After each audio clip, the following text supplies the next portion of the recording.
and welcome to the self-isolation station. If you've been living under a rock for the past month and a half, I'm sure you're quite aware of the situation we are all in right now. And that's what's been putting me off recording the second part of this video, because things have kind of gone balls to the wall insane, especially in these past couple of weeks where I live. So yeah, that's what's been holding me back. I have actually been in self-isolation a week longer than the officially announced lockdown on Monday, because there was symptoms flying about my house and I'm at high risk because I have asthma. My friend was here who has a brother with diabetes who would be high risk if she went home. My mum is very unwell, so she would have been at risk. Basically, it was just a whole house of at-risk people. So I've been in isolation a week longer. This is actually day 11 of me being inside. So I've kind of just been trying to get my shit together and trying not to lose my mind. And of course, since the official lockdown has announced, the weather where I live has suddenly become fantastic, because don't let this hoodie fool you. Outside it is so sunny, which is just completely like my country to do, because Northern Ireland is very spontaneous with its weather and likes to do a big fuck you to its citizens when it comes to weather. So we're all pretty much stuck inside while the sun is blazing after months and months of cold and rain. So as you can tell, I'm having a fantastic time. But I'm finally got to this video. I'm finally reached a point where I'm not going to say satisfied with my situation. I would rather be outside right now, but I wasn't really in the mood to record videos. I've just been very, like, oh my god, with everything that's been going on, and I don't like to make passionless videos, so I wanted to wait. But we're finally here, we're finally doing it. So my last video was, is classic Doctor Who sexist? Which I vehemently disagree with. Apparently, like, showrunners of Classic Who have talked about how they find that it was sexist for its time. I personally disagree. Even though they are the creators of the show, I'm still allowed to disagree with the way they view things, because that's the beauty of the world and the beauty of opinion. So I still very much hold to what I said in my last video. And just to sort of prove my point, I wanted to do a second part where I talk about New Who and the females in New Who, because I personally find that the female companions in New Who actually conform to gender stereotypes more than Classic Who. Now, this is not me trying to argue that New Who is sexist, because I, again, vehemently disagree that Doctor Who is sexist until potentially recent years, and I will get to that. Like, I don't believe that from 2005 onwards was sexist, because it's not. But I do think that a lot more of the female characters conform to these stereotypes that people like to argue was there in the classic era. And just as a special little yay yippee for this video, today marks 15 years since the airing of the episode Rose, which basically means it's been 15 years since Doctor Who was rebooted, which makes me feel old as hell. I was in P2 when Doctor Who rebooted. I remember distinctly, because I was telling everyone in my P2 class that aliens were going to crash into Big Ben and basically destroy it. So little P2 me was in love with new Doctor Who and thinking that it was actually happening, because I was an idiot. Obviously, as you know, I was watching Classic Who before I was even in P2, but that was because my dad was always watching it, and me and my sister just got so into it as well when we were kids. But we're talking about New Who today, and it's kind of fitting, because 15 years, Erin's getting old, I'm stuck in my house for God knows how long. It's just a fun time, isn't it? So we're going to start with the first ever companion in New Who, which obviously, if you don't know, I would say you would know if you haven't watched New Who, but I don't think you'd be watching this if you didn't. So we're talking about Rose. To me, Rose didn't bother me as much when she was with Christopher Eccleston, and that's because obviously everything is new, travel in space and time, everything's exciting. It was more of a very extremely close friendship than anything that they tried to insinuate was going on later. I am one of those people who really doesn't like the idea that Rose and the Doctor fell in love, because the Rose lover's gonna kill me for this, but Rose isn't special. Literally none of the companions are all that special. I know they try to make them special, which was especially in Clara's case, was dumb as hell. But Rose wasn't special, and I don't find anything about her particularly different from anyone else the Doctor has travelled with that would make him fall in love with her. And that's just something there's a completely different tangent that I disagree with. But season 1 Rose was not as bad as season 2 Rose. But season 1 Rose did have her moments. Season 1 Rose absolutely tortured Mickey. She had him on a string, basically, come to Cardiff, bring me my passport. Oh wait, I didn't really need my passport, but look how close I've gotten to the Doctor. And this other guy who's actually really hot as well. And wait, you're dating the girl from the shop? Fuck you, Mickey. What the hell is wrong with you? You're supposed to be waiting for me. Okay, and I love Mickey. Mickey did not deserve that treatment. Mickey the idiot has the best character development. Mickey and Rory had the best character development of New Who, and I will take that to my grave. And anytime another female showed up, and she was even showing signs of this in series 1, anytime a different female showed up who got, like, even just friendly with the Doctor, she was, hear ye, oh my god, the Doctor is mine, what the fuck. The thing that makes me laugh the most is I'm pretty sure Linda with an I in the second last episode, I think, yeah, it would have been the second last episode, or the last one, I don't know. She hugs the Doctor, or she smiles at the Doctor or something, and you just see Rose scoiling in the background. And I can understand being a bit jealous, but this takes it to a whole new level, because I mentioned the Bechdel test in the previous episode, and literally Rose, like, she is so obsessed with the Doctor by the end of her reign that it is actually unhealthy and terrible. Yes, you can be obsessed with the Doctor, he's amazing, he takes you through time and space and all that, but especially in season 2, and we're getting into season 2 now, the Doctor turns pretty. Oh my god, he's played by Casanova, David Tennant, all the mums suddenly started tuning in, and this is when it became a really big problem for me. Yes, as a kid, when I was struggling through my sexuality, I figured that I fancied David Tennant. And the reason that I thought I fancied David Tennant was because everyone else did. So I thought that there was something wrong with me, that I didn't really get it either. So he was one of my first crushes. But when he became David Tennant, all of a sudden, this really intimate friendship that I really enjoyed that Rose and Christopher Eccleston had together, all of a sudden turns into full-blown love. And the full-blown love thing was just utterly pathetic in my head. And they tried to convince you that the Doctor was into it too, like that whole mortgage bullshit in the Impossible Planet and Satan's Pit, like, oh, we could live together, blah, blah, blah, blah.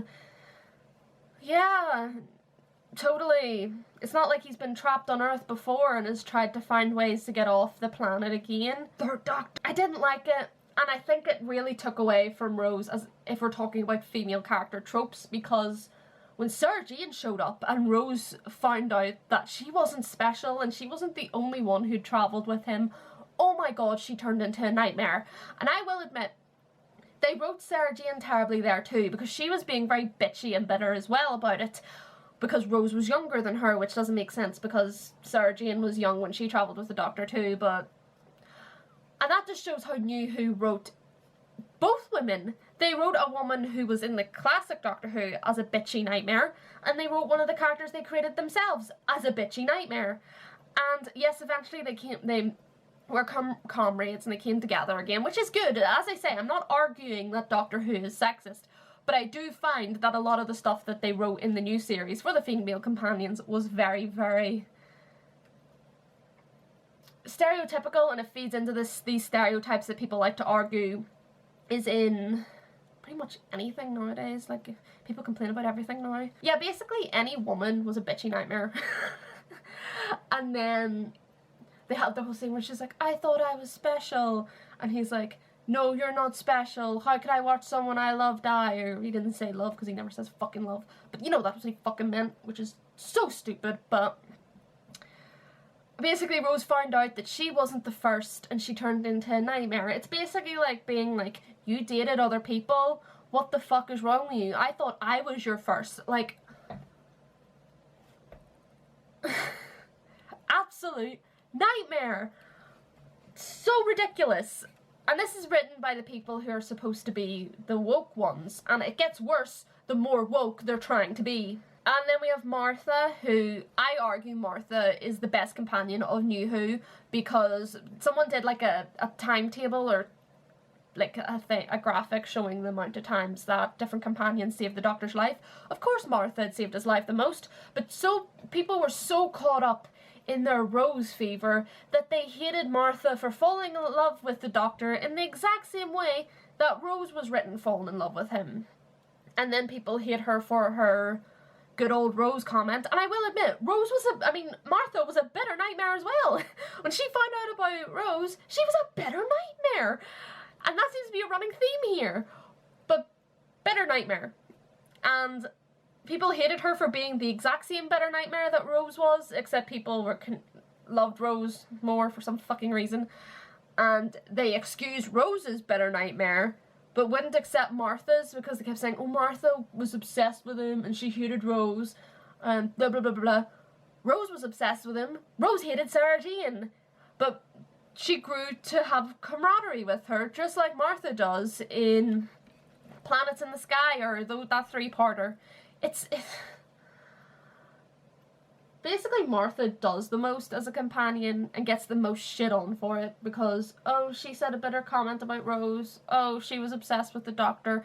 Literally every companion, except for Donna, had some sort of obsession with the Doctor, to the point that he had to tell Clara that he is not her boyfriend. Do you get my problem here? And if you don't like Martha, fine. I don't care. I don't like Rose. And nothing anyone is going to say is going to change my opinion on that. Well, they could do. They could say something really, really, like, that makes me go, But I haven't had that argument yet. But we all have the companions we love and hate. I just think Martha gets stick for reasons that doesn't really make sense to me, because basically everything people criticize her for is something that Rose did before, but because Rose did it first, it's somehow different, which is just dumb. I mean, Martha was a doctor. Martha was a career woman. Martha was smart enough to realise that what she was doing with the Doctor wasn't healthy, and she left on her own accord. So, oh yeah, and she walked the earth. There's that too. She walked the fucking earth. And she had to deal with him being John Smith. But this isn't the Defend Martha video, but basically, bitter nightmare. Another bitter nightmare. This video should be called Bitter Nightmare, the video. Donna is arguably an exception to this. Donna was written much better because her and the Doctor had a friendship. They had a camaraderie. They weren't doing this to fall in love with each other because he was fed up with that bullshit, and I don't fucking blame him because they were all bitter nightmares. Believe it or not, there is an argument in the feminist community that calling a woman bossy is sexist somehow. And if you don't think that Donna was bossy, then you're watching I don't know what character you're watching. Donna was loud, and I would say Donna was bossy. So if you're feeding into particular stereotypes again of the woman being bossy, there's a stereotype in there as well. Again, if you're really nitpicking, but this is where I'm finding more stereotypes in modern Who, or just as many as you could probably find in the classic era as well. But Donna was pretty much fine. Donna was never a bitter nightmare, thank God. She's the one exception of bitter nightmare. And then Donna was the last companion the Doctor had before he regenerated into Matt Smith. Then we have Matt Smith and Amy. Amy tried to sleep with the Doctor the day before her wedding. And as much as I love Amy as a character, I loved her more when Rory was with her. Because when she wasn't with Rory, she was a nightmare. Not necessarily a bitter nightmare, but she was a nightmare. She literally tried to jump into bed with the Doctor the day before her wedding. She was flirting with the Doctor when she was engaged to another man. And yeah, flirting is harmless and stuff like that, but then when she tries to jump into bed with him, you wonder, what kind of flirting was that? Was it flirting to try and bring something along? Was it joking flirting? Because I don't know anymore. Basically, season 5 Amy, without Rory, was terrible. And she was absolutely terrible because she didn't give a shit about people she was hurting. She cared more about herself and her own feelings. Like, she was like, I'm getting married in the morning, I want to fuck this man, and I don't care how that makes Rory feel. And I don't think I ever heard an apology for kissing him. I can't remember, because that DVD, even when the DVD box set first arrived, the DVD for Vampires in Venice never really worked properly. It was always skipping, but don't think Amy ever apologised to Rory for any of the behaviour that she had towards the Doctor while engaged to him.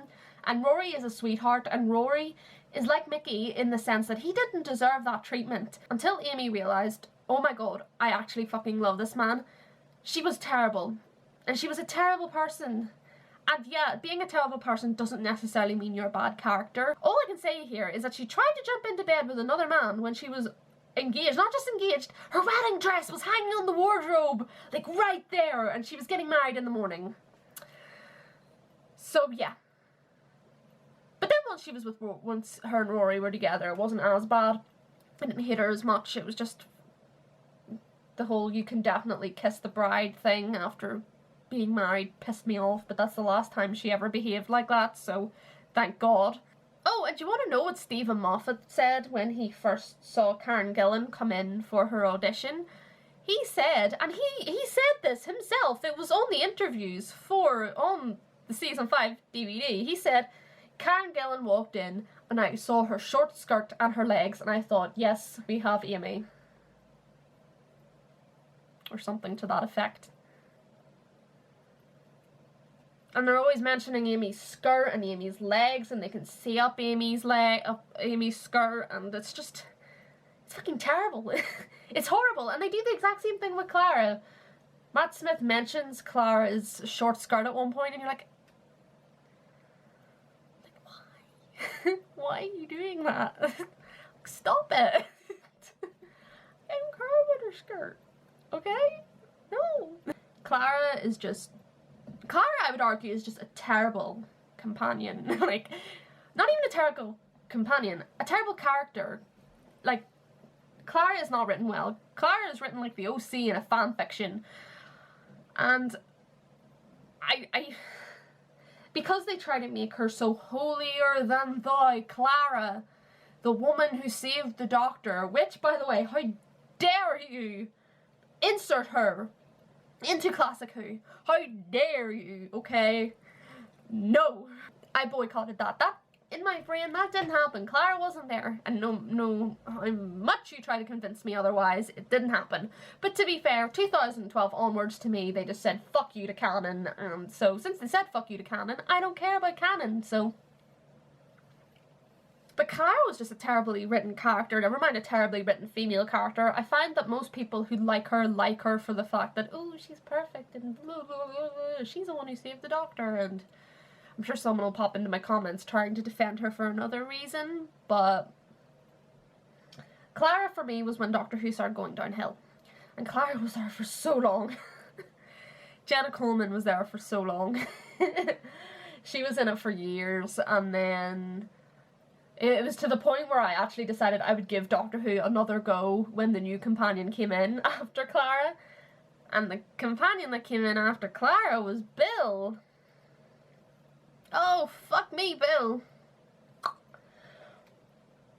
The problem with when they introduced Bill was that they didn't say, oh, this is the new character. She's going to be played by Pearl Mackie. Her name is Bill. She does this. She's a student. She's studying this, that, and the other. She's going to meet the Doctor this way. The way they did it was, this is Bill, played by Pearl Mackie, and she's gonna be gay. Look at us, we're making a gay character, aren't we fantastic? Bill is gay. And as a gay woman, I looked at that article and I was like, oh my god, no. Don't do this to my community, Doctor Who. And they did. And Bill was written as my dad says, Bill is written as a lesbian vegan. She spends nearly every other episode reminding you that she only fancies girls. And that is not how gay people act, surprisingly. I think the last time it came up in a conversation that I was gay was weeks ago, and that was with someone I just met and we were talking about dating. So it kind of fell into that kind of category, but I don't go, hello, my name is Erin. Did you know I'm gay? I don't fancy you, white male. I don't fancy you, white male. I am a gay woman, and how dare you think so? I hate it. So basically, Bill was a stereotypical lesbian. Is that even stereotypical? She was just a terribly written lesbian. So I want to talk about series 12, is it 12 and 13?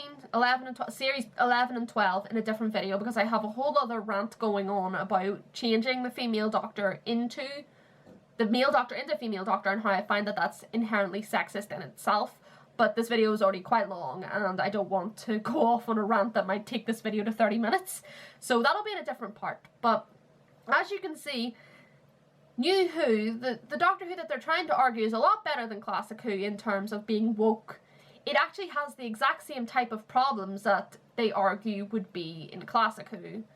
Like, they say Leela only wore her leather bikini for the male eye, and yet the 11th Doctor commented on Amy's short skirt all the time. There's literally a short story where the TARDIS like fucks up or something because Rory is underneath the glass ceiling looking up at Amy's skirt, up at her knickers, where he's basically like looking up at her knickers, and that somehow fucks up the TARDIS or some shit like that, I can't remember. And then like there's 2 Amy's at one point and they're like, oh my god, 2 Amy's, what would you do with 2 Amy's? You wouldn't have gotten comments like that in Classic Who. Maybe it was just Stephen Moffat was a sexist. I mean, to be fair, Russell T Davies with the bitchy nightmares. Russell T Davies's era was like the era of bitchy nightmares. Apart from Donna. And Stephen Moffat's era was the era of short skirts, Mary Sue's, and badly written homosexuality. So basically, if you're gonna try and look for stereotypes, you're gonna find them. And for New Who, I think it's actually quite obvious sometimes. Like, you don't even have to really search. Like, in Classic Who, I was able to find, like, a few things that I thought could maybe be argued as sexist, but not really. Whereas in New Who, I immediately thought, well, Rose was a nightmare. And again, I love New Who, well, New Who 2005 to 2012, but I still know that a lot of it can be cheesy and terrible as well. A part of loving things is being able to recognize its flaws as well, okay? So it helps you grow as a person and be able to think critically and stuff like that. So yeah, basically it's no better. It's no better or no worse. Basically, just enjoy Doctor Who. Stop trying to find shit that isn't there, okay? But there will be one more part to this, and that will be where I'm talking about the transition from a male doctor to a female doctor and how I think that thought process was inherently sexist in itself. So you got that to look forward to. Happy 15th anniversary series 1 of rebooted Doctor Who. Feels like only yesterday I was sitting on my dad's knee watching new Doctor Who and him telling me that Cassandra was the good guy and the tree people were gonna be evil just to fuck with me. So yeah, oh, it's good to look back on. But yeah, if I start talking about Doctor Who and how much I love it, then we'll be here all day. So I hope you're all having fun in your self-isolation stations, and I'll see you next time, guys. Remember, you can look at all my links to my socials and stuff in the bio. You can buy my book if you want. You don't have to if you don't want to. I don't want you to if you don't want to. And you can subscribe if you enjoyed the video. And I'm going to leave a link to my Brave the Shave campaign, because even though I might have to postpone it for a while because of this whole quarantine stuff going on, I'm still going to be doing it because I've already taken some people's money for it, so it will be happening. It just might get postponed, so that link is down there in the description. I desperately need a haircut, so I might just do the shaving bit myself. And I'll see you next time, guys. Bye-bye!